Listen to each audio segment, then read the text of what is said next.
Selamat malam semuanya. Di Senin di hari ini kita akan membahas tentang kode saham Wood atau Integra Group atau PT Integra Indo Kabinet. Sebelum ke laporan keuangan seperti biasa analis fundamental, kita mau lihat dulu ini website dari Integra Group Indonesia, di mana ini adalah grup produsen produk kayu terbesar di Indonesia. Ini berdasarkan websitenya mereka ya. Berkomitmen pada kualitas, pertumbuhan bisnis, dan berkelanjutan lingkungan. Sekarang punya 50 area pabrik, kapasitas produksi perabot itu mencapai 47.000 meter kubik, 47.000 kubik. Kapasitas produksi pelengkapan bangunan capai 345.000 kubik, dan perusahaan ini besar sahamnya itu 71% dan di publik hanya 28%. Mempunyai 3 anak perusahaan yang bergerak di bidang kehutanan, manufaktur, sama perdagangan. Ini yang anak perusahaannya di kehutanan ada PT Narkata, ada Belayan, dan you name it ini. Terus perusahaan ini berfokus pada, kalau lihat geografis penjualannya itu mayoritas dia ke ekspor. Pangsarannya memang ke ekspor. Kalau dilihat dari sini jejak geografisnya 85% ekspor, sisanya domestik. Hal ini menjadi hal yang positif dan negatif tentunya. Hanya melihat ini ya. Positifnya jelas kalau di saat harga dolar naik akan sangat membuat perusahaan revenue-nya atau sales-nya akan naik tentunya. Nah, itu juga akan berpengaruh ya dengan apalagi kalau di saat seperti itu harga bahan bakunya murah. Nah, itu akan menjadi hal yang cuannya berlipat-lipat gitu.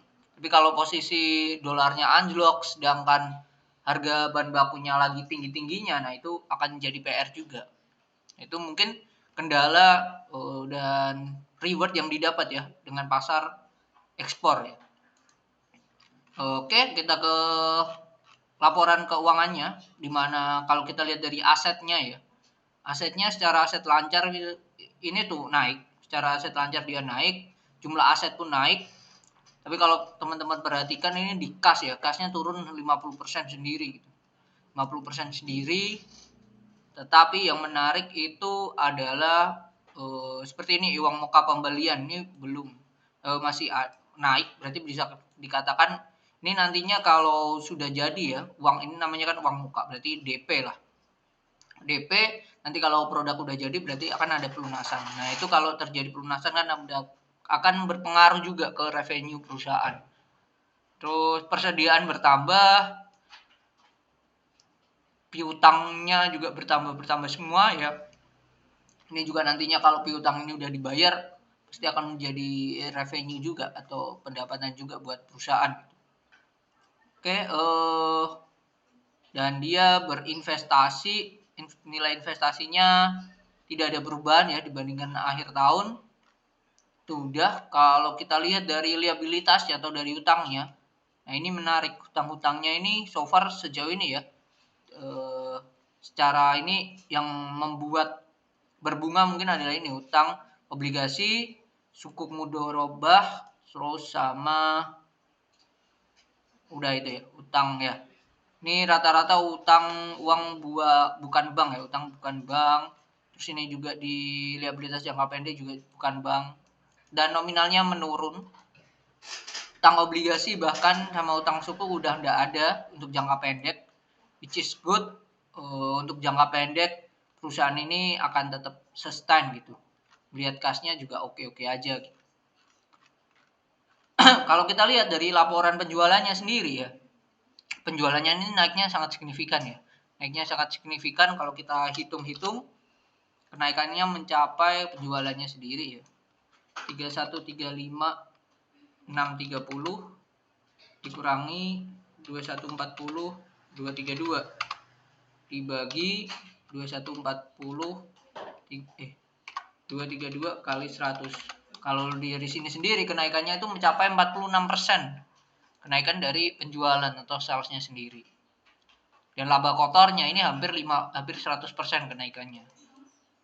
Berarti bisa dikatakan beban pokoknya ini meskipun naik, dia beban pokoknya kenaikannya tidak setinggi dengan penjualannya, dan itu hal yang positif banget buat perusahaan. Kalau kita lihat di akhir-akhir ya, kenaikan secara net profit ya perusahaan ini, secara net profit kenaikannya itu adalah ini dihitung aja 29, yang ini ya 299,89 299,892 dikurangi 219,302,638 dibagi 219,302,638 kali 100. Kenaikannya mencapai 36%. Hal ini sangat positif ya untuk perusahaan. Dimana ini bukan termasuk produk yang sering dikonsumsi gitu. Nah, kalau kita lihat berdasarkan penjualan, kenaikannya ini di ekspor luar biasa kenaikannya. Meskipun lokal pun juga bertambahnya signifikan nih. Kayak contoh di manufaktur, di building komponen ini naiknya hampir 2 kali lipat. Mencapai 2 kali lipat. Tapi jeleknya ini di bagian setup-nya ini turun. Turun main dalam. Terus tapi knockdown-nya ini naik 3 kali lipat. Setup di ekspor juga turun tapi tipis ya. Nah, cuman kenaikan paling luar biasa itu ada di manufaktur bagian building komponen.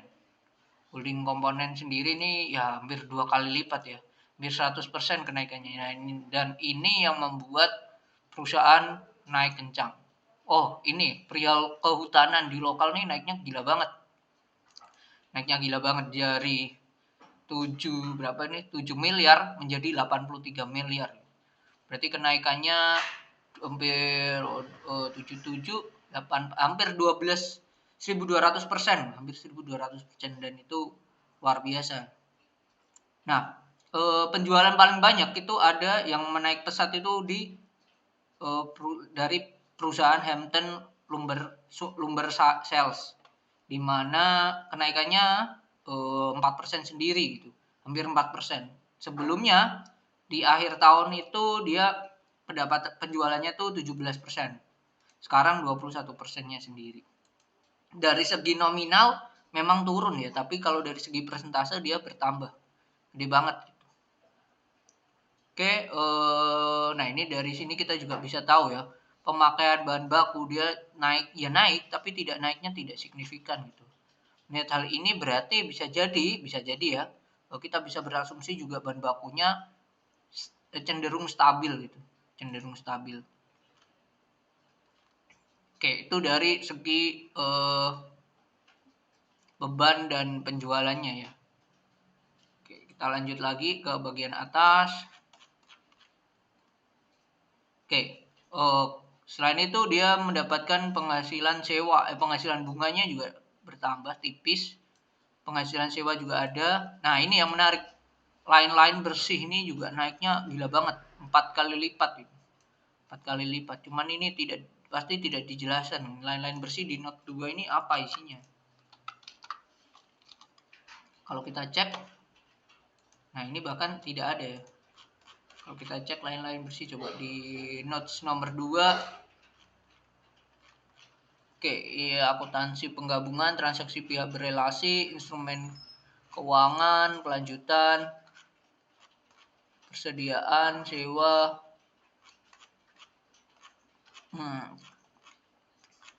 Tidak ada penjelasan, dan ya tidak ada penjelasan lain-lain bersih ini apa. Nah, ini hal yang perlu diwaspadai juga dari teman-teman. Dimana apakah lain-lain bersih ini jadi duit apa enggak gitu. Teman-teman bisa cek dari ini penjualan bersihnya gimana juga gitu.